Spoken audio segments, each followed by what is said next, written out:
Boa tarde, irmãos, paz e fogo, tudo bem? Quanto tempo nós não nos víamos aqui pelo Facebook, não é? Mas graças a Deus a gente tem que ficar intercalando, né? Temos as ferramentas do Facebook, temos as ferramentas do YouTube, então nós temos que aí fazer da forma como Deus assim nos permite fazer. E hoje muito feliz em estar mais uma vez online com vocês, mais uma vez fazendo a transmissão, hoje entrando para uma nova série, né? Formando aí uma nova série. Antes de começar aí fazer a introdução da série, não se esqueça de deixar o seu joinha quando chegar o link do YouTube. Agora, o que você pode fazer para nos ajudar na evangelização? Você pode compartilhar, montar sua sala de vídeo aqui pelo Facebook, compartilhar nas suas redes sociais, caso assim seja possível, né? Eu não costumo usar o Instagram, é de forma esporádica que eu uso o Instagram. Ontem, por exemplo, nós tivemos uma pregação pelo Instagram, né, num grupo de oração feito à tarde. Então ontem nós estávamos lá no Instagram, mas não é costume meu postar nada no Instagram, contanto que o meu Instagram vocês vão ver lá que ele tem fotos de muito tempo lá, né? Então eu não costumo usar.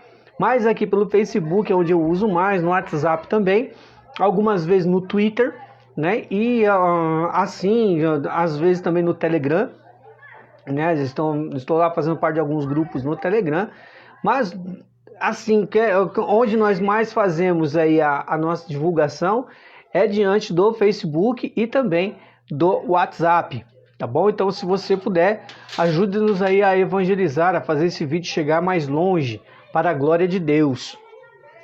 Hoje, irmãos, nós vamos começar uma série hoje serão 8 ou 9 pregações, dependendo da pregação de hoje, né? Dependendo da pregação de hoje, nós faremos 8 ou 9 pregações. Esta aqui é a pregação de apresentação da série. Que série que é essa, Antônio Lúcio? A mensagem às 7 igrejas do Apocalipse. O Apocalipse São João foi escrito lá pelo ano 100, mais ou menos, da era cristã. Que o apóstolo, né, segundo consta nesse livro, que o apóstolo João, que é o apóstolo que escreveu o 4º evangelho, né, o Evangelho de São João, que depois escreve também mais 3 cartas, né, são atribuídas a ele, e também escreve o livro do Apocalipse, portanto, o apóstolo que teve aí 5 escritos dentro do Novo Testamento, né, atribuídos a ele.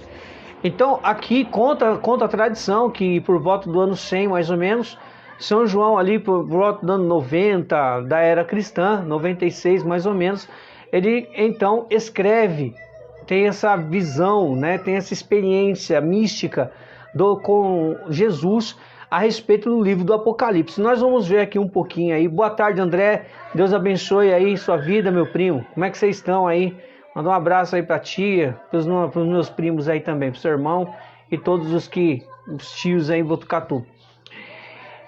Irmãos, lá pelo ano 92, 93 mais ou menos, então João começa a escrever o Evangelho, depois escreve as 3 cartas, que tem um teor um pouco mais pessoal, e depois escreve então o livro do Apocalipse, que parece ser assim uma visão única, mas que durou assim um bom tempo, né? Diante dos detalhes, da riqueza de detalhes com que João ele escreve, então nós imaginamos aí que tenha sido uma visão longa, né?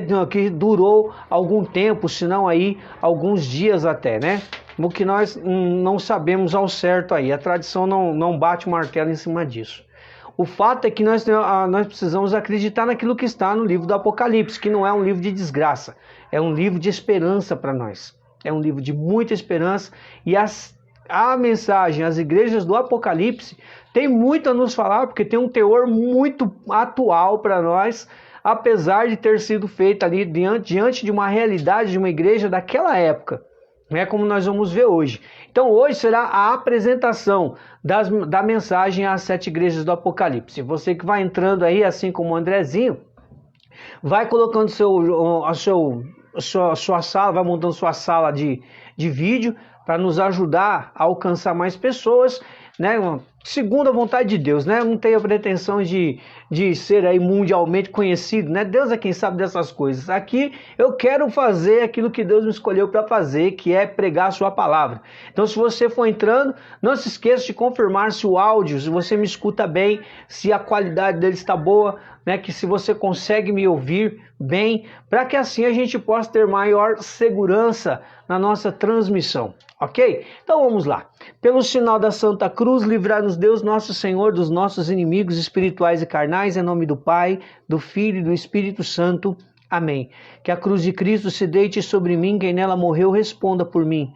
Sangue justo caia sobre mim, os meus inimigos fujam de mim. Por tua proteção, ó Mãe Pia, abençoai-nos, ó Virgem Maria.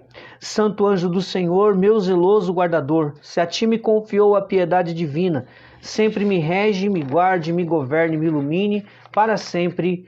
Amém. São Gabriel Arcanjo, rogai por nós. Pois bem, irmãos, vamos lá.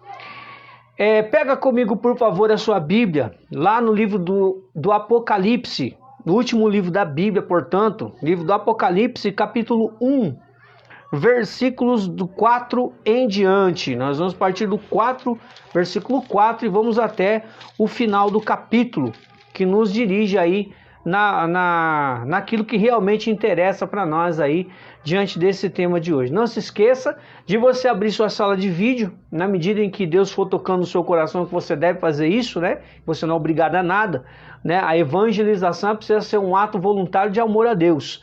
Então, caso você queira evangelizar comigo, então abra a sua sala de vídeo, compartilhe com os seus grupos, com os seus amigos, né, nas suas redes sociais e também ajude esse miserável pregador a evangelizar, né, e faça chegar aí o crescimento espiritual para as outras pessoas que assim dele necessitam. Eu preciso de muito, né? Então, eu imagino que muita gente como eu precise também. Então, nós vamos aí cooperando para o crescimento de todos, né, para o bem comum. Né? Os dons são para o bem comum. Então, aquilo que eu tenho de dom de Deus, eu preciso dar aos outros como bem comum a serviço dos outros. Então, vá fazendo aí a sua multiplicação da graça, né? Confirmando se o áudio está bom. Não se esqueça disso, confirma aí se o áudio está bom para a gente ter maior segurança aqui na transmissão. Então, pega aí comigo Apocalipse capítulo 1, versículo 4 em diante. Né? Não se esqueça aí de compartilhar aí nas suas redes sociais o link da pregação, na medida em que Deus for colocando isso no seu coração. Né? São Papa Paulo VI dizia que aquele que ajuda na evangelização tem os mesmos méritos do evangelizador. Então, creiamos nisso. Isso faz parte. Diz o texto, irmãos, na tradução que eu estou usando, a tradução da Bíblia do Peregrino, que me ajuda aqui no aprofundamento da mensagem. Diz o texto, versículo 4 de Apocalipse 1. De João às 7 igrejas da Ásia. Desejo-vos o favor e a paz da parte daquele que é e era e será, da parte dos 7 Espíritos que estão diante do seu trono e da parte de Jesus Cristo, a testemunha fidedigna, o primogênito dos mortos, o Senhor dos reis do mundo, aquele que nos amou e nos livrou de nossos pecados com o seu sangue, e fez de nós um reino, sacerdotes de Deus seu Pai. A ele a glória e o poder pelos séculos dos séculos. Amém. Eis que chega entre nuvens, todos os olhos o verão, também os que o transpassaram, e todas as raças do mundo baterão no peito por ele. Assim é. Amém. Eu sou o Alfa e o Ômega, diz o Senhor Deus, aquele que é e era e será, o Todo-Poderoso. Eu, João, vosso irmão, companheiro vosso na tribulação e no reinado, e na perseverança por Jesus, encontrava-me na ilha de Patmos por causa da palavra de Deus e do testemunho de Jesus. Num domingo movido pelo Espírito, ouvi atrás de mim uma voz poderosa, como de trombeta, que dizia: escreve no livro o que vês, e o envia às 7 igrejas: Éfeso, Esmirna, Pérgamo, Tiatira, Sardes, Filadélfia e Laodiceia. Voltei-me para ver de quem era a voz que me falava, e ao voltar-me, vi 7 candelabros de ouro, e no meio dos candelabros uma figura humana, vestida de túnica talar, o peito cingido com um cinto de ouro. cabeça e cabelos brancos como a lã branca ou como a neve, os olhos como chama de fogo, seus pés como de bronze, polido e acrisolado, sua voz como de estrondo de águas torrenciais. Na direita segurava 7 estrelas. De sua boca saiu uma espada afiada de 2 gumes. Seu aspecto era como de um sol brilhando, com toda a sua força. Logo que o vi, caí a seus pés como morto. Mas ele, pondo sobre mim a mão, me disse: não temas, eu sou o primeiro e o último, aquele que vive. Estive morto e agora vês que estou vivo pelos séculos dos séculos, e tenho as chaves da morte e do abismo. Escreve o que viste, as coisas de agora e o que acontecerá depois. Este é o símbolo das 7 estrelas que viste em minha direita e dos 7 candelabros de ouro. As 7 estrelas são os anjos das 7 igrejas. Os 7 candelabros são as 7 igrejas. Palavra do Senhor, graças a Deus. Um beijo na sua Sagrada Escritura. Como dizia Santo Agostinho, nos ensinando, quem beija a Sagrada Escritura, beija também a face de Cristo.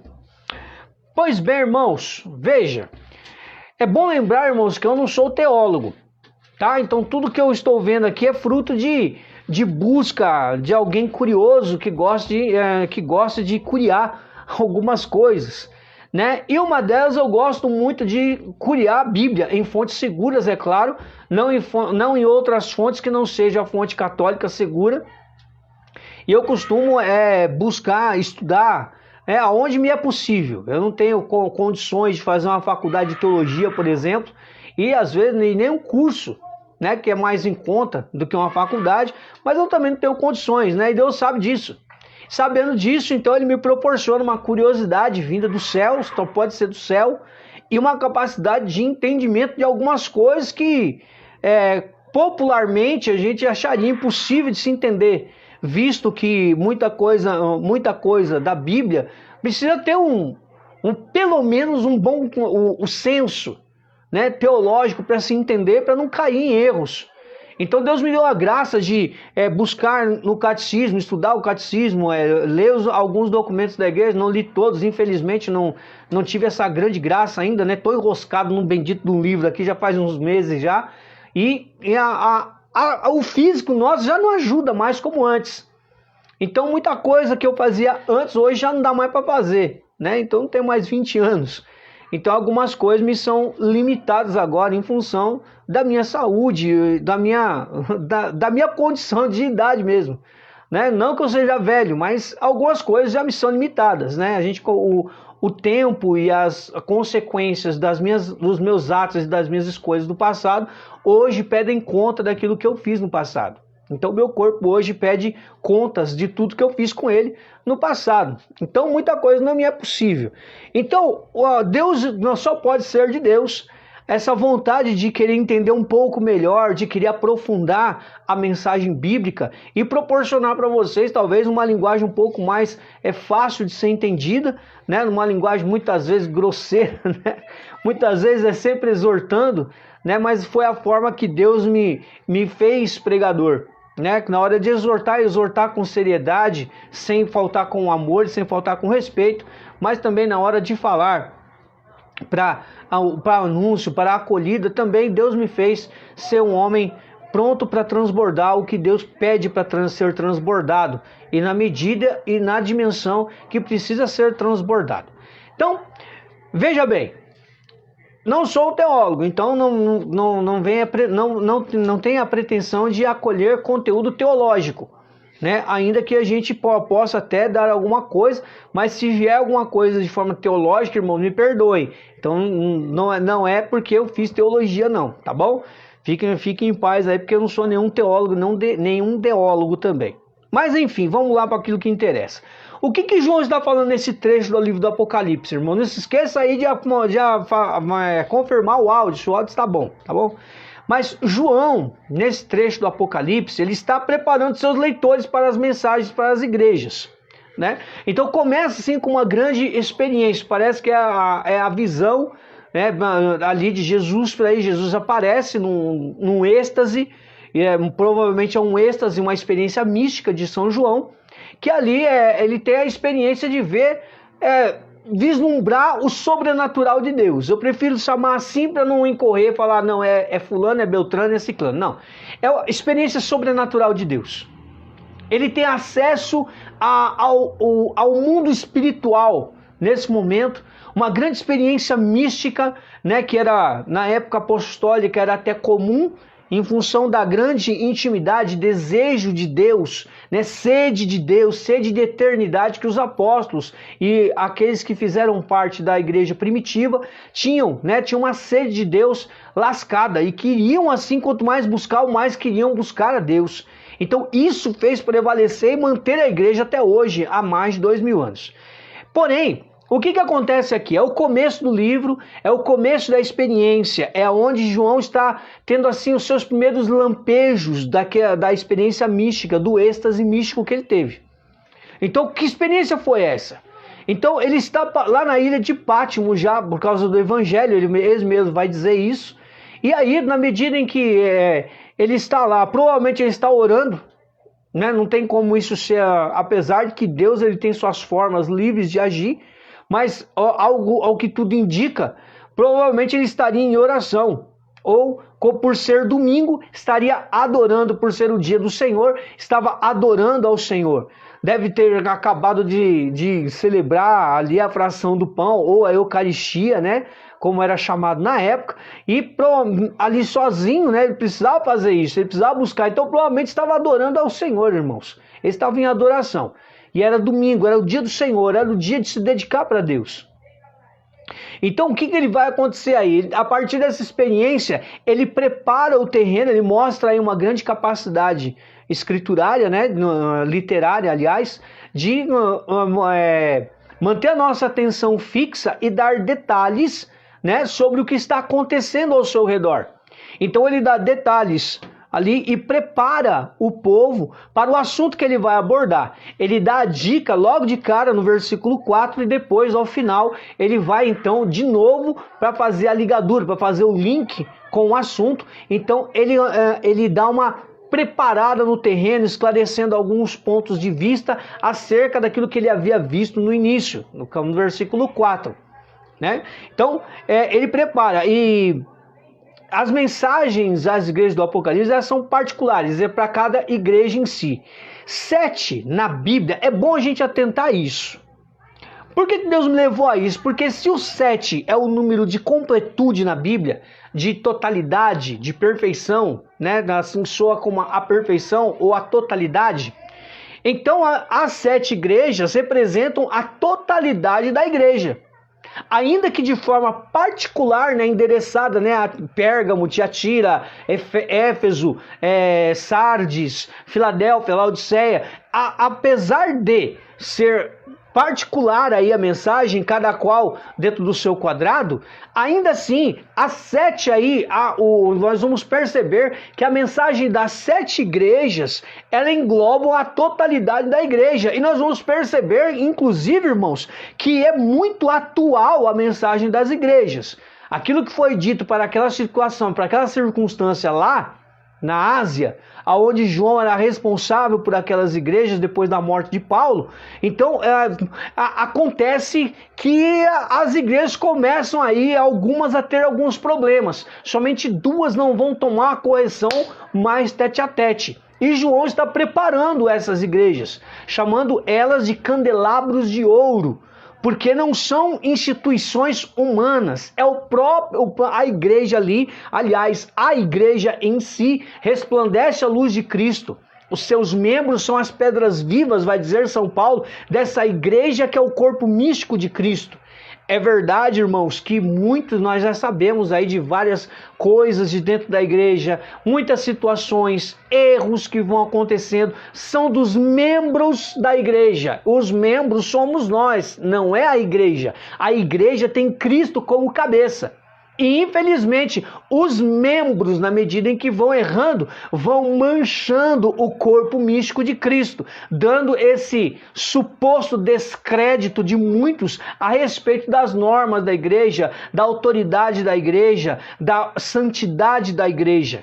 Então, somente quem conhece ama e quem ama defende. Então, na medida em que nós aprendemos a amar a igreja, e aí vai dizer Santo Agostinho, que nós sabemos que temos o Espírito, quanto mais, eu não sei se é Santo Agostinho ou é Santo Tomás de Aquino, agora lascou. E agora? É um dos dois, ou é Santo Agostinho ou é Santo Tomás de Aquino, que vai dizer assim, você saberá que você tem o Espírito Santo quanto mais você amar a igreja. Então, quanto mais eu amo a igreja, mais eu tenho o Espírito Santo, que vai me levar a amar a esposa de Cristo, vai amar o seu corpo místico, que é a igreja. Enfim, essa visão se dá ali, a data é muito incerta. Então, eu preferia assim anotar entre o ano 96 e 100 da era cristã. Patmos, ela é uma ilhazinha, né, que fica a um pouco mais de 200 quilômetros de Éfeso, né? É uma ilha, né? É uma ilha um pouco meio que isolada ali para as bandas hoje da Hungria ali, mal menos, né? Mais ou menos aqui. Eu tinha visto isso aqui, tinha dado uma lida lá, mas aí acabou me fugindo, que acabei apagando, né? Sem querer, acabei apagando a informação.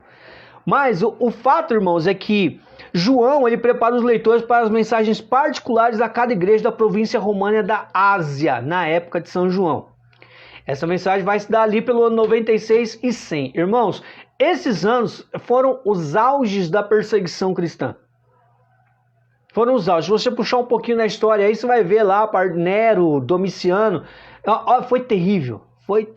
Constantino, né?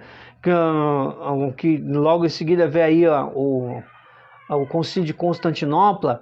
Enfim, foi terrível, foi sanguinário demais, foi monstruosa a perseguição lá. É de onde nasce então a grande frase de São Tertuliano, né? Cada gota de sangue de um mártir é semente de novos cristãos. Então, cada mártir que morria, nascia outros novos por causa do testemunho daquele mártir. Nos versículos 4 a 6, o que acontece aí nos versículos 4 a 6? João, ele se tornou o líder apostólico daquela igreja, né? São Paulo morreu, havia sido martirizado em Roma, e aí, então, ele se torna responsável pela igreja de Éfeso, que era a igreja central, como se fosse uma paróquia hoje para nós, né? Nós sabemos da nossa realidade das paróquias. A paróquia é uma comunidade de comunidades, né? Vai dizer o cardeal Dom Odilo Scherer, da Arquidiocese de São Paulo. Ele, num documento, num dos seus livrinhos, aí, ele vai dizer que a paróquia é a comunidade das comunidades, né? Portanto, é a matriz das outras comunidades ao seu derredor local. Após a morte de São Paulo, então João estabeleceu várias igrejas filhas da igreja de Éfeso, que era a principal. Então, ali, né, essas igrejas filhas ali, isso vai se dar ali, a província romana ali da Ásia, incluía essas 7 cidades, que eram regidas por Roma. Né? Então, essas cidades da província, por volta do ano 70 depois de Cristo, mais ou menos, então que se dá essa realidade de Éfeso e as outras igrejas, outras 6 igrejas que vão ser ali como que as comunidades da paróquia de Éfeso, né? Vamos colocar assim, não é isso que está lá e nem isso está no catecismo, mas a gente mostra assim para sinalizar de modo figurado como é que era dividido lá mais ou menos aquilo que nós tínhamos lá. E o que ele fazia lá, São João? Ele exercia o seu cuidado apostólico, né? De que jeito? O acompanhamento pastoral na medida do possível, se bem que agora ele exilado na ilha de Patmos, já no final de sua vida, ele já não ia para lá, não tinha como ele estar lá em Éfeso, não tinha bilocação, né? Pelo menos não nos é informado isso, dele estar em 2 lugares ao mesmo tempo. Então, o que São João está escrevendo lá, mas pastoreando, né? Escrevendo suas cartas, pastoreando as igrejas ali ao redor da igreja de Éfeso. Os 7 espíritos são aparentemente uma referência meio que simbólica ao Espírito Santo, visto que aí nessa saudação, o que vai acontecer? Vai estar denotada a imagem do Pai, a imagem do Filho, Jesus, inclusive dando aí algumas obras, algumas atitudes de Jesus em relação à salvação. Por exemplo,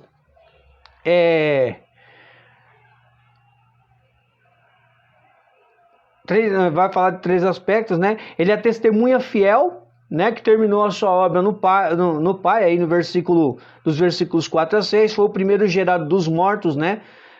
Lá no capítulo 20, versículo 6 de Apocalipse, também vai estar falando sobre isso. E o príncipe dos reis da terra como futuro governante mundial do mundo milenar. Vai fazer uma menção então a Jesus. E isso também vai estar repetido lá em Apocalipse 19, 16. Portanto, ele vai falar de Jesus Cristo, vai falar do Pai, né? Vai dar vai fazer como que uma apresentação trinitária, né? Vai falar sobre, como eu posso dizer, irmãos? Deixa eu ver se eu acho a palavra certa aqui para não falar nenhuma caquinha, né?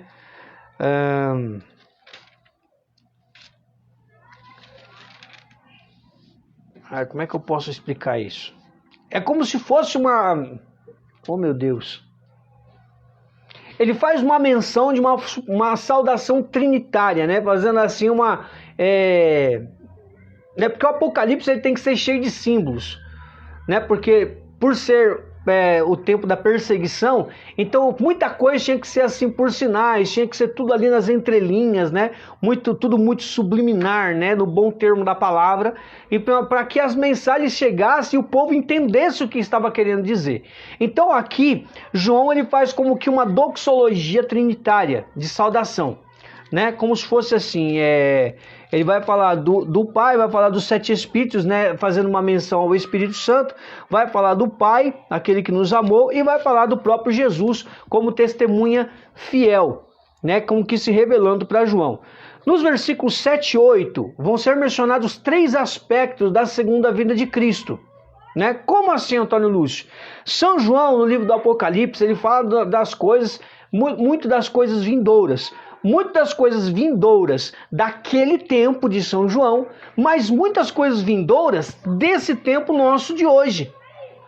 Então, é muito importante nós focalizarmos de forma espiritual, olharmos da forma que o Espírito Santo quis fazer através das mãos do autor do livro do Apocalipse, o que realmente ele quis dizer. Né? Não adianta a gente fazer suposições, não, aí a gente incorre em erro grave.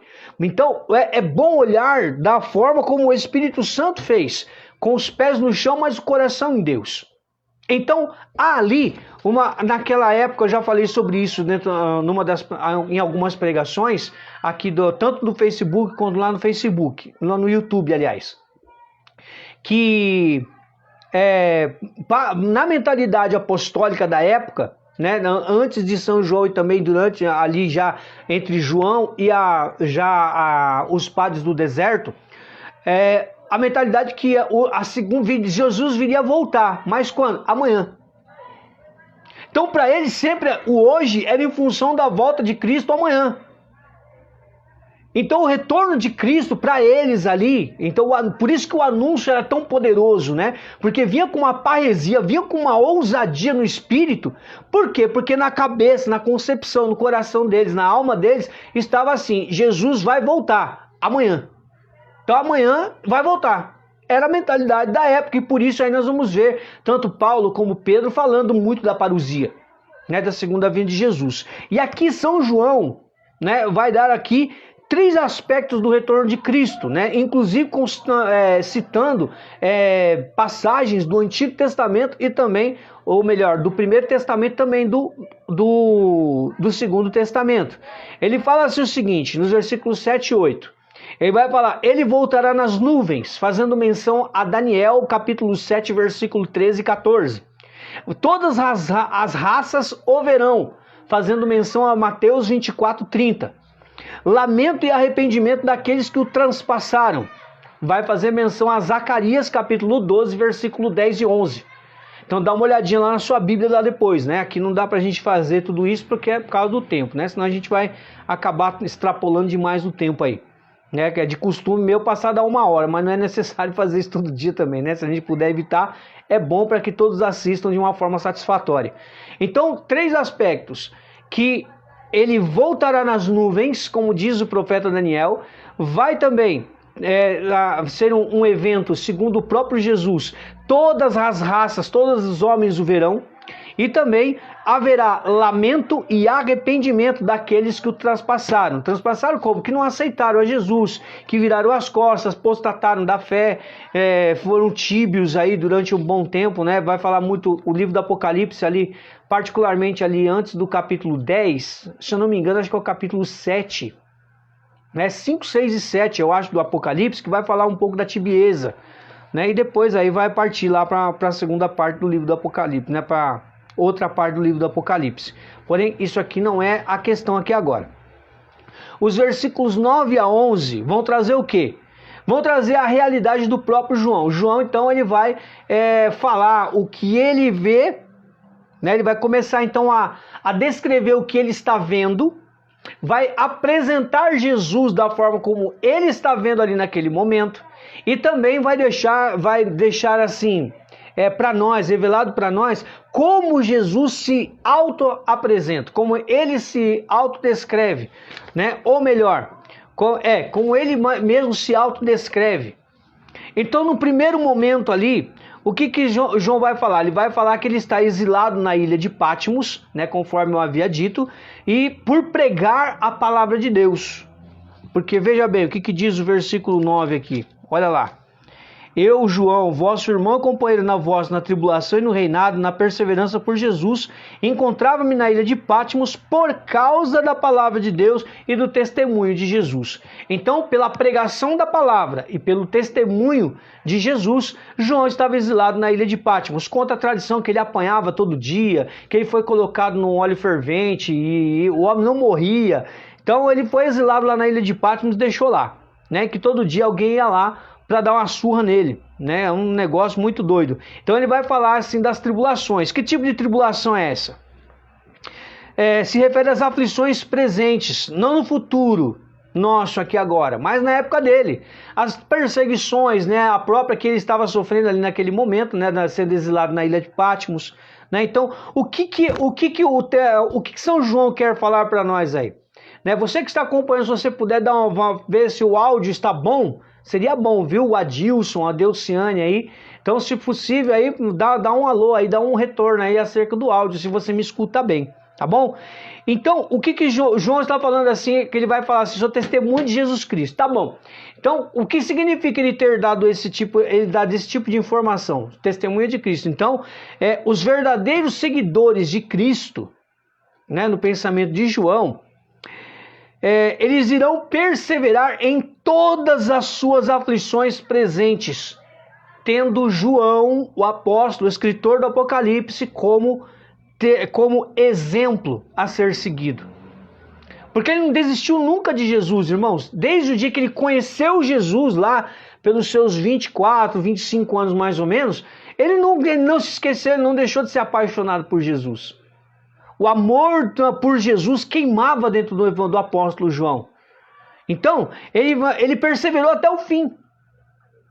Por isso que o livro do Apocalipse é um livro de esperança, porque ele foi perseverando até o fim e deixou lá o seu testemunho cravado lá, para que a gente também, eu e você, perseverássemos também. A perseverança, ela precisa ser a qualidade maior nossa. Principalmente nesse tempo pandêmico aí, que são... Aí é tanta coisa em cima dessa pandemia que a gente já não entende mais, né, o limite entre saúde pública e interesse político, né? Estourou os dois limites e a gente não sabe mais aonde que tá um e aonde que tá outro, né? Ou se junta os dois e coloca tudo no mesmo pacote. Enfim, a tribulação então se refere ao tempo presente deles lá, o que eles estavam vivendo. E Jesus, ele vai dizer, São João, que Jesus se apresenta num domingo, no grego Kyriakos, né? A tradução grega de domingo, ou então Dominicus no latim, né? Que é o dia do Senhor, dies Domini, né? Que é o dia do Senhor, que é o domingo, é o dia de adorar, é o dia de ir para a Santa Missa, é o nosso, aqui hoje nós falamos domingo, o dia do Senhor, mas ele é exatamente nesse sentido, é o dia de se empenhar com Deus, de se ficar junto de Deus, de se empenhar na obra de Deus, é o dia dedicado ao Senhor. Não é a família tem que ser uma consequência do meu empenho para Deus, enfim, é o dia do Senhor. Ele se apresenta no domingo a João, e ele não se apresenta de qualquer jeito, mas se apresenta pelo Espírito. A palavra é bem clara nisso, né? Lá no versículo 10. Num domingo, movido pelo Espírito, ouvi atrás de mim uma voz poderosa como de trombeta. Então, João teve uma experiência mística no domingo pelo Espírito. Então, provavelmente era um homem que estava em oração e era um homem de oração profunda. Revelando o livro, revelando então, o que vai revelar aí? O início do livro, com uma experiência mística, mas vai revelar que ele tem mensagens para as 7 igrejas que estão ao redor ali da Ásia. Que são as 7 igrejas da Ásia. Que vai incluir, na própria palavra, né, no próprio versículo 11, ele vai falar do nome das igrejas a as quais são endereçadas as mensagens. Éfeso, Esmirna, Pérgamo, Tiatira, Sardes, Filadélfia e Laodiceia. Então, quando João ele se volta para a pessoa que está lá, ele cai como que morto. Né? Muitas pessoas usam aqui para exemplificar a graça do repouso no Espírito. Né? Eu já falei sobre isso, inclusive. Lá no livro O Adorável e Misterioso Espírito Santo, é um capítulo que vai falar somente do repouso no Espírito, é uma pregação somente voltada para isso. Se você tem dúvida, vai lá no canal do YouTube, que lá vai estar o título, então vai ficar mais fácil de você encontrar lá na playlist da série do livro, O Adorável e Misterioso Espírito Santo. Eu vou falar sobre o repouso no Espírito. Porém, aqui, está falando sobre ele ter caído como morto. Por quê? Ele cai como morto por diante do poder de Jesus. O poder de Jesus, irmão. Jesus está glorificado agora. Jesus, ele já teve a sua ascensão ao céu. Ele está no céu agora.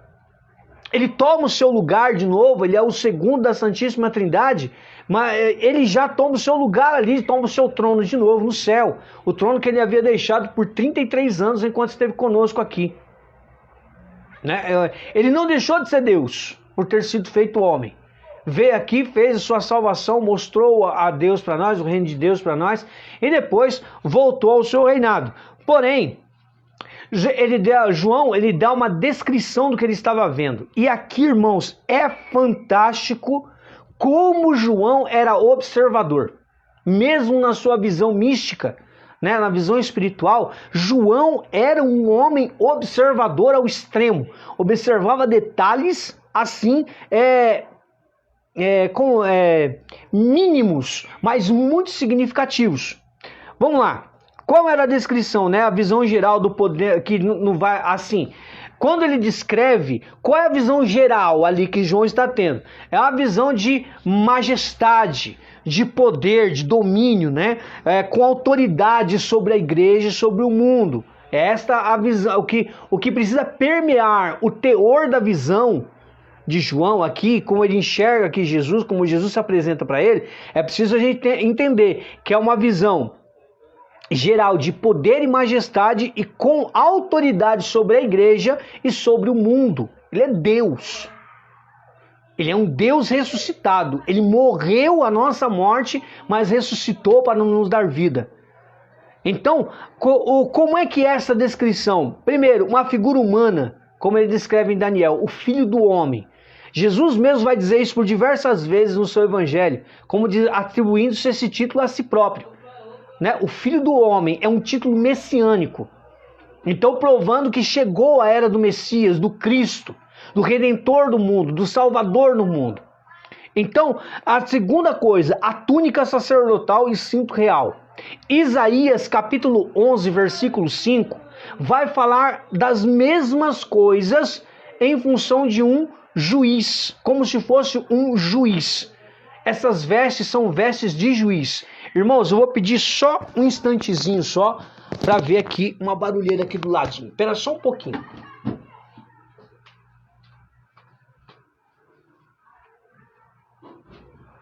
Eu estou pegando, se puder falar um pouco mais baixo, olha isso.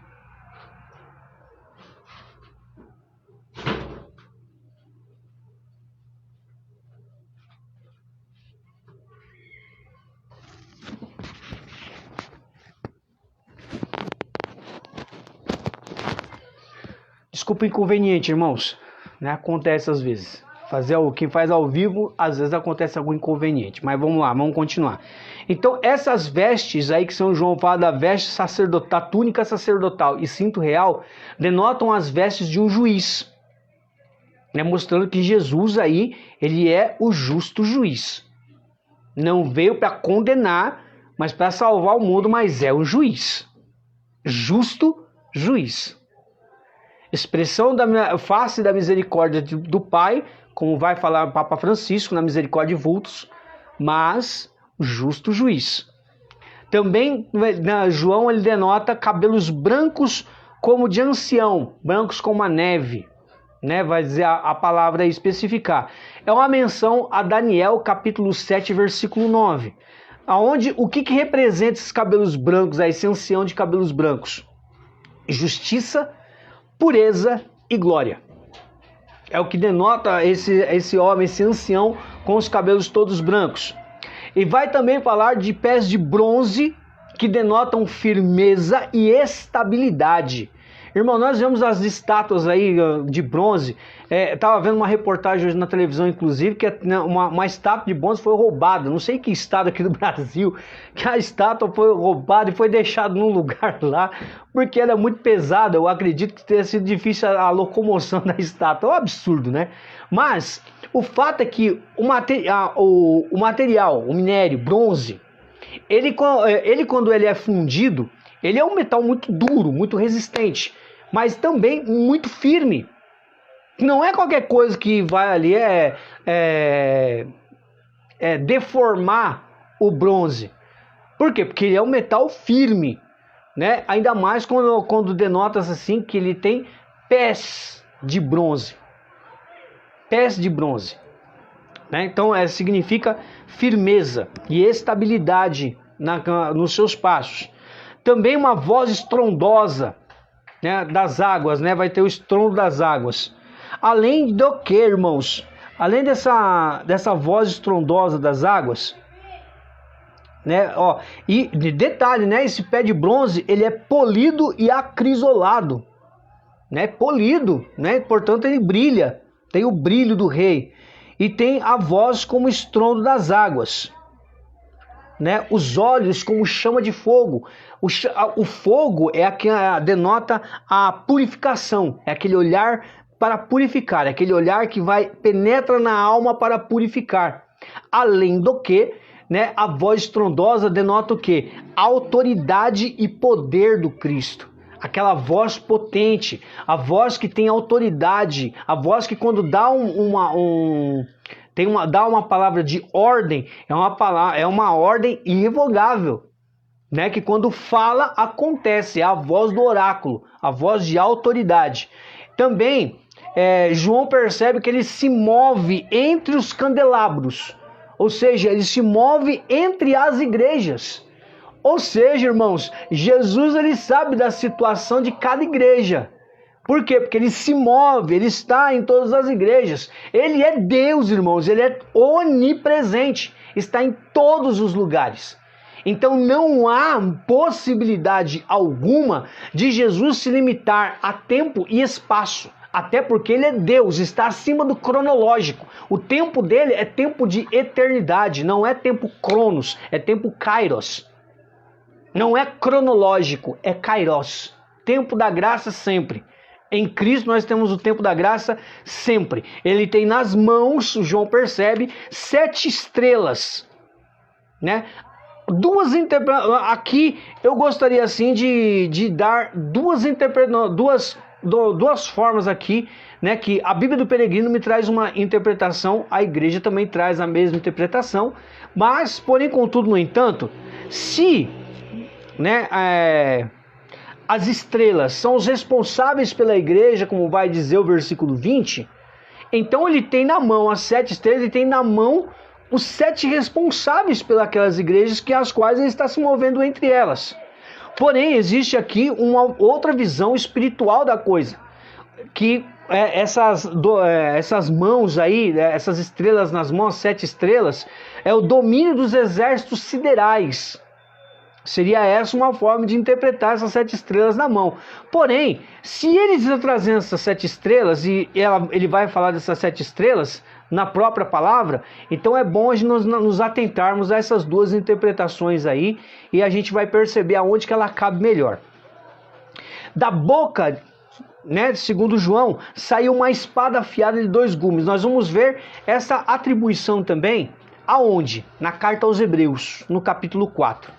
Quando ele vai falar da palavra, dizendo que a palavra é como uma espada de 2 gumes, que corta, que quando entra, né, tem 2 gumes, tem 2 lâminas de corte, né, que corta quando entra e corta quando sai, capaz de separar a medula da alma. A medula é o espírito do corpo, o homem da sua alma. Então a palavra é capaz de fazer isso, vai dizer a carta aos Hebreus. Mas o livro do Apocalipse está dizendo que está saindo da boca do próprio Jesus uma espada afiada.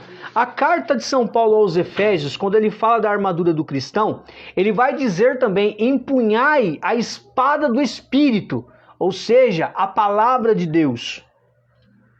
Então, irmãos, a palavra de Jesus, e nós podemos ver isso nos evangelhos, Jesus falava, tinha efeito. Jesus, quando ele abria a boca e dava uma palavra de ordem, acontecia. Por quê? Porque ele tinha uma espada que saía da sua boca. Ele é o verbo divino feito carne, que habitou entre nós. João 1,14, né? Evangelho de São João, capítulo 1, versículo 14. Que vai dizer isso. O verbo divino se fez carne e habitou entre nós. O verbo divino, o verbo divino se fez carne. Ora, Deus Pai não saiu de lá. Quem saiu foi Jesus. Então, o verbo divino, então Jesus é o verbo do próprio Deus feito carne, que habitou entre nós. Então, ele é essa palavra, ele é a palavra, ele é a palavra. Nós somos a voz, porque pregamos, só a voz, só o barulho, mas ele é a palavra, ele é o Logos, ele é o verbo atuante. Ele é quem faz, é ele quem tem o poder. E da boca desse verbo, a palavra sai como uma espada que penetra, com 2 gumes, penetra a hora que se ataca e também corta na hora que se tira. Portanto, tem 2 gumes. Ela fere quando entra e fere também quando sai. Para que tenha um bom efeito. O corte bem aberto para que entre ali o que é necessário. Né? A espada, ela tem um fundamento de tirar de combate, né? Era os soldados da época, né, que usavam espadas. Qual era a função da espada? A função da espada não era matar, acontecia de matar, mas a função da espada era tirar de combate. Contanto que aonde se mirava a espada? No pescoço, que aí é fatal o golpe, mas também debaixo do braço, nas axilas, na parte da barriga, né? Para quê? Para tirar de combate. Não chega a ser um golpe mortal, por exemplo, debaixo do braço. Debaixo do braço pode ser mortal? Pode ser mortal, dependendo da forma como se corta. Mas na maioria das vezes, para se tirar de combate, era aquela espadada para principalmente a mão boa da espada, né? Se fosse destro, na direita, se fosse canhoto, na esquerda. Aonde percebia-se, então ia lá com a espada e tirava de combate. Para quê? Para se ter facilidade no ganhar a guerra. Era a função da espada para o soldado. Então, a espada, ela tira a pessoa, quando ela é de ataque, e dentro da armadura do cristão, é a única arma de ataque, que se pode considerar como uma arma de ataque. Ou melhor, a peça de ataque da armadura, né, melhor dizendo, né, a peça de ataque é a espada. Com o escudo, dependendo da habilidade do soldado, mas o escudo geralmente ele denota defesa e não ataque. Ataque é o quê? A espada. Então a espada denota o ataque. Então a palavra de Deus, ela serve como defesa, tira o golpe, e ataque, insere o golpe. Ação de defesa, reação de ataque. Ou então, ação de ataque, reação de defesa. A palavra de Deus, ela serve para o anúncio e para a denúncia. Então ela serve até 2 gumes. A espada tem 2 gumes, anúncio e denúncia. Mas ela ataca e defende. E ela defende e ataca, como ação e reação, as 2 formas. Defende e ataca, ação e reação, das 2 formas. Mas é uma espada de 2 gumes, né? Mostrando que a sentença de Jesus tem uma justiça afiada. É uma sentença afiada de justiça. E aí São João também vai ver que aquele homem, Jesus no caso, ele tinha um aspecto de sol brilhando com força. Irmãos, nós vemos muito isso lá no livro do Êxodo. Vocês se lembram quando Moisés ele desceu do monte e ele estava com o rosto brilhando, que as pessoas até ficaram com medo de olhar para ele? Que ele trazia o brilho da glória de Deus. Então esse brilho como o sol, né, o aspecto do sol brilhando com força, denota o brilho da glória de Deus. Então o que nós temos aí? Nós temos aí o próprio Deus diante de João, que vai falar de forma solene. Por isso que ele cai ao chão, como se fosse morto. E aí o próprio Jesus vai dizer para ele no versículo 17 aí, né? Se você quiser acompanhar, se estiver acompanhando aí na sua Bíblia, o versículo 17 vai trazer o quê? Né? Que logo que o vi cair nos seus pés como morto, né? Por causa da força, do poder de Jesus. Mas ele, pondo sobre mim a sua mão, me disse: não temas, eu sou o primeiro e o último. Portanto, Jesus começa então ele mesmo a se apresentar. Primeiro e o último, o começo e o fim de todas as coisas. Eu sou o caminho, a verdade e a vida, o princípio e o fim de todas as coisas. O alfa e o ômega. Mais tarde, no próprio Apocalipse, ele vai falar a mesma coisa. Também ele vai se apresentar, né, para João como aquele que vive, mesmo depois de estar morto. Portanto, uma vida eterna, uma vida perpétua. Ele é o Senhor da vida agora. Ele é aquele que venceu a morte e por sua vitória sobre a morte se tornou o Senhor da vida. Aquele que pode dar a vida. Ele falou no Evangelho de São João, se eu não me engano, no capítulo 7, no capítulo 13, disso do Evangelho de São João, que eu dou a minha vida a hora que eu quiser. Ou é o capítulo, vamos olhar lá, né? Vamos olhar para a gente não falar nenhuma bobagem, né? Vamos ver aqui no capítulo 7 do Evangelho de São João, né? Será que João, realmente Jesus fala aqui no capítulo 7?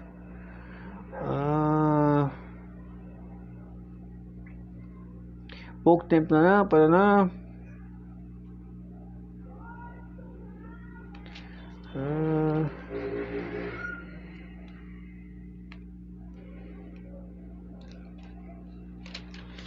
Vamos ver. Não é no capítulo 7, então é no capítulo 13, irmãos. Está lá. Vamos ver lá. A gente conferir.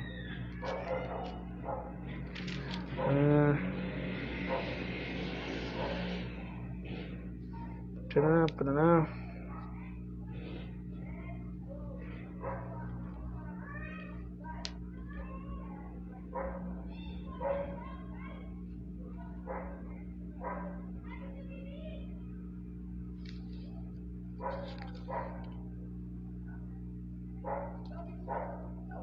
Calma aí, irmãos, calma aí que a gente tá vendo aqui.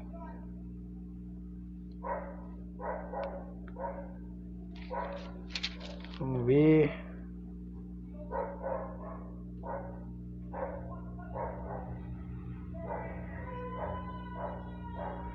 Bom, irmãos, eu não tô encontrando. Né? Se alguém encontrar, deixa nos comentários aí. Ele fala, eu dou a minha vida, né, quando quero. Né? Jesus falando que ele dá a vida. Porque ele é o Senhor da vida. Né? Ele morreu a nossa morte, mas ele se tornou o Senhor da vida com a sua ressurreição. Certo? Agora, ele também vai falar o seguinte, ele vai se apresentar, Jesus se auto-apresentando, vai dizer que ele tem as chaves da morte e do abismo. Olha que interessante isso, né? Como assim, Antônio Lúcio, ele tem as chaves da morte e do abismo? Ora, ele venceu a morte pela sua ressurreição.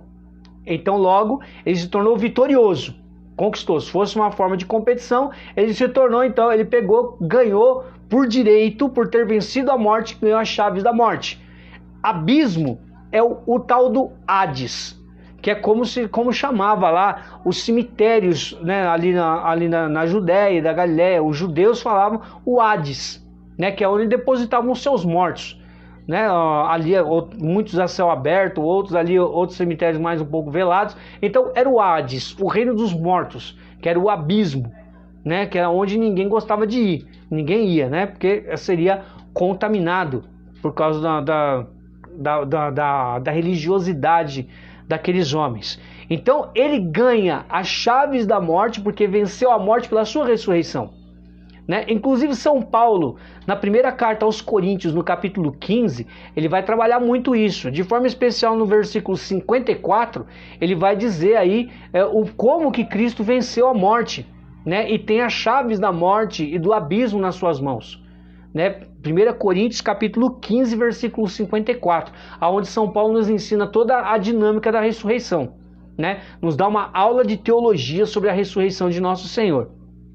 No versículo 19, né, aí Jesus vai dar uma ordem para São João, para que ele escreva, né, para que ele escreva, ou seja, que ele comece a escrever. Só que, porém, contudo, no entanto, né, o que Jesus vai falar? O que viste, escreve o que viste até aqui, seria o começo do capítulo 1. É o que nos sugere aí o que o apóstolo João escreveu. É o que ele viu até aqui, desde o versículo 4 até o versículo 19, até o versículo 18. O que ele viu, né? O que viste até aqui, portanto, denotam algo de passado que chegou ali e se tornou passado. E aí, a visão de Jesus Cristo. Pode ser o que ele acabou de ver, a visão de Jesus Cristo, o que viste. E o que vês agora, a situação atual daquelas igrejas da Ásia, ou então, né, nos indica aqui a Bíblia do Peregrino, uma separação da igreja cristã do judaísmo. Pode significar essas duas coisas, né? O olhar espiritual aí da palavra. Aonde que cabe aí, né? Então pode ser sim, as duas coisas podem estar corretas, porque o judaísmo e o cristianismo se rompem, chega uma hora que eles se rompem, se tornam como que incompatíveis um com o outro. Porque o judaísmo não aceita Jesus como o Messias, e o cristianismo não aceita só ficar no Antigo Testamento, porque veio Jesus. Então, acabou. Separação do judaísmo com o cristianismo, da igreja com o judaísmo. E também a situação atual, o que está vendo agora, o que você está vendo agora, que é o que vai ser revelado para João, que é a forma como Jesus vai trabalhar ali a mensagem particular para todas aquelas igrejas ali da Ásia, né? Éfeso, Pérgamo, Tiatira, Sardes, Filadélfia, Laodiceia, né? E a outra igreja aí que eu nunca me lembro, a Pérgamo, né? As 7 igrejas da... Boa noite, Joselene, seja muito bem-vinda, Deus abençoe, minha irmã. Então, o que ele viu, o que viste até aqui, da visão de Jesus Cristo, o que você vê agora nas 7 igrejas, e Jesus vai continuar o que acontecerá depois, né? O que vai acontecer depois? A perseguição, né, aos cristãos, que vai se tornar cada vez mais violenta até Constantino. Depois, também o fracasso de Roma, porque tem uma hora que o Império Romano cai. Toda aquela soberba, aquela prepotência do Império Romano cai. Não aguenta diante do cristianismo. Então cai, né? E inclusive parece que é a partir de Constantino que também o Império Romano cai. Acabou. Né? Que é o fracasso de Roma, que vai falar aqui a Bíblia do Peregrino, o rodapé da Bíblia do Peregrino. E aí, então é a ordem dele começar a escrever aquilo. E aqui, irmãos, nós entramos aqui no versículo aqui que entra então na apresentação propriamente dita, né? Que é o versículo 20. O versículo 20 ele vai trazer aí uma menção, ele vai fazer uma menção solene aos destinatários da carta. das cartas, né? Que serão 7, os destinatários. A começar de Éfeso, a igreja mãe, vai passar pelas outras 6 igrejas, que é a igreja de Esmirna, Pérgamo, Tiatira, Sardes, Filadélfia e Laodiceia. Até o final dessa série eu vou decorar essas bem. Nunca consegui decorar o nome das 7 igrejas, parece uma coisa. E aí, irmãos, Jesus mesmo vai falar para João que as estrelas que ele tem na mão, portanto, são os líderes daquelas igrejas, as pessoas responsáveis por aquelas igrejas. E são elas que vão receber em primeira mão a mensagem para as suas igrejas, aí, com as quais elas são responsáveis. Mas, irmãos, veja, vamos parar para pensar um pouquinho. Olha só como Jesus tem a coordenação, como se fosse uma estrela. Irmãos, uma estrela, ela tem um brilho temporário, né? A estrela, ela é como se fosse um pedaço do Sol, que é uma grande estrela, mas o Sol ele não perde seu brilho. A estrela perde, né? Contanto que nós vemos aí, volta e meia, o termo estrela cadente, que é aquela estrela que cai, ela perde o brilho e despenca, né? E muitas vezes nós vemos esse fenômeno aí no céu, que é muito corriqueiro, inclusive. Mas a estrela, ela tem um brilho temporário. A coordenação de uma comunidade, de um grupo, de uma pastoral, um cargo de liderança, ele tem um brilho ele tem tempo. Há um tempo para esse coordenador, para essa coordenadora. Então não é o Sol é Jesus. É Ele quem brilha o tempo inteiro. Todo o tempo, eternamente, é Jesus quem brilha. Ele é o sol, o novo sol da justiça, que brilha. A liderança, que é a estrela, que Jesus tem na mão, mostrando que Ele pode conduzir quando Ele quiser, se deixarmos. Porque se Ele está na mão, Ele movimenta, então Ele pode conduzir, se a estrela deixar. Porque se a estrela não deixar, ela vai ser uma estrela rebelde. Ela vai perder o brilho mais fácil, vai perder a autoridade mais fácil, vai perder o pulso mais fácil. Tudo é um risco, né, quando não se está em Jesus. E aí ele vai, depois da estrela, ele vai falar dos 7 candelabros de ouro. Os 7 candelabros de ouro são as próprias igrejas. Portanto, não é qualquer candelabro, é um candelabro de ouro, o metal mais precioso. Portanto, a igreja a qual você faz parte, a comunidade a qual você faz parte, ela é um candelabro de ouro. Ela é preciosa aos olhos de Deus. Não pode ser colocada uma vela em qualquer candelabro. O brilho de Jesus, porque a vela representa o brilho de Jesus, de uma forma simbólica para nós católicos, a vela é um símbolo da luz de Cristo. O candelabro, ele comporta velas. Ele comporta velas, né? Uns com 7, uns com 3, né? Alguns são maiores, outros são menores. O candelabro, ele carrega uma luz que não é dele. Entende? Então a igreja carrega a luz que não é dela, carrega a luz do próprio Cristo. Ele não é considerado um candelabro qualquer, nem de prata e nem de bronze, é de ouro, metal precioso. A comunidade a qual você faz parte e lá desenvolve seus trabalhos pastorais, desenvolve sua catequese, ali é um candelabro de ouro. Ali é um candelabro de ouro que carrega a luz do próprio Cristo.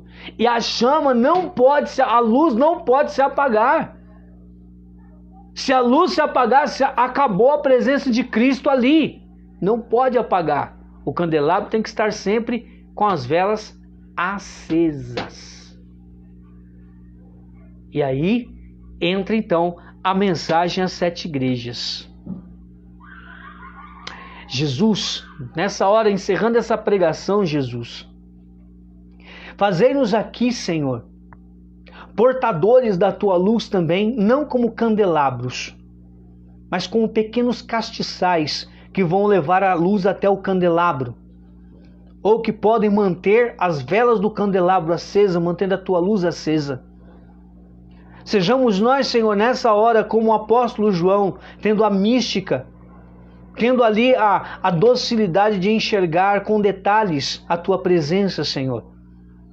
Enxergar com detalhes a Tua firmeza, a Tua postura, a Tua autoridade, o Teu poder, a Tua majestade. Senhor, nós queremos ser adoradores como foi o apóstolo João. Por isso, derrama o Teu Espírito sobre nós, Senhor, e nos torne adoradores em espírito e em verdade, porque são estes os adoradores que o Pai procura. Por isso que João viu tudo isso, Senhor. Por isso que lhe foi dada a graça de ver as coisas passadas, presentes e vindouras. Dá-nos esta graça da visão espiritual, Senhor.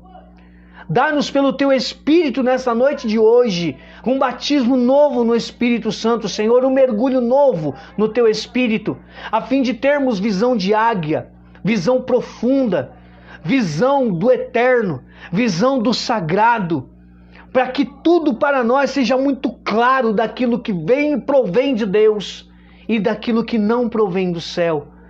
Dá-nos, Senhor, a graça desta visão espiritual, que nos torna capazes de enxergar a luz do candelabro, que nos faz capazes de enxergar a luz da estrela, ainda que temporária, na pessoa dos nossos coordenadores, das nossas lideranças, ainda que um brilho temporário, mas que tenha um brilho Teu.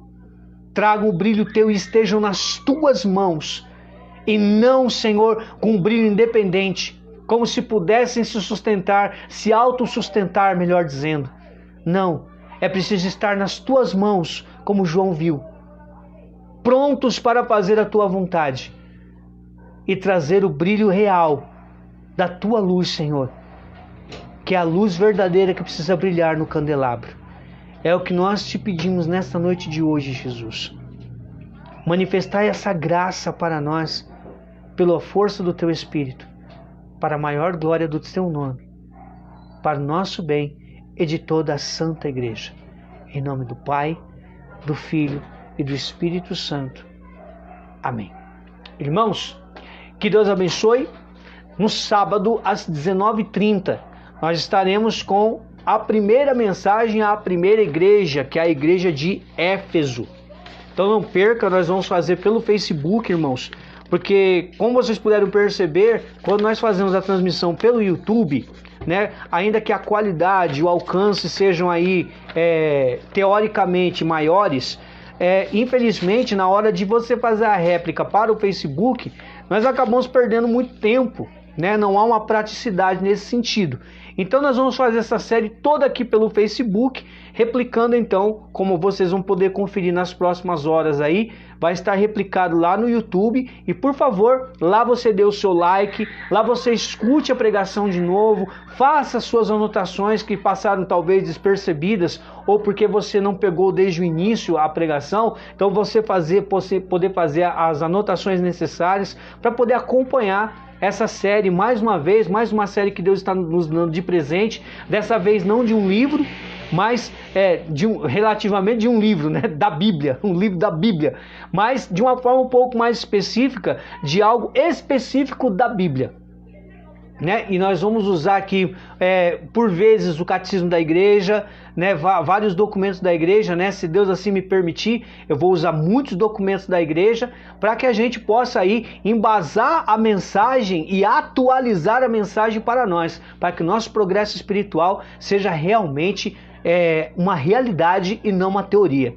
Tá bom? Então aguardo você no sábado às 19h30 aqui pelo Facebook e depois replicando o vídeo lá no YouTube. E lá no YouTube vai estar na playlist As 7 Igrejas do Apocalipse. Tá bom?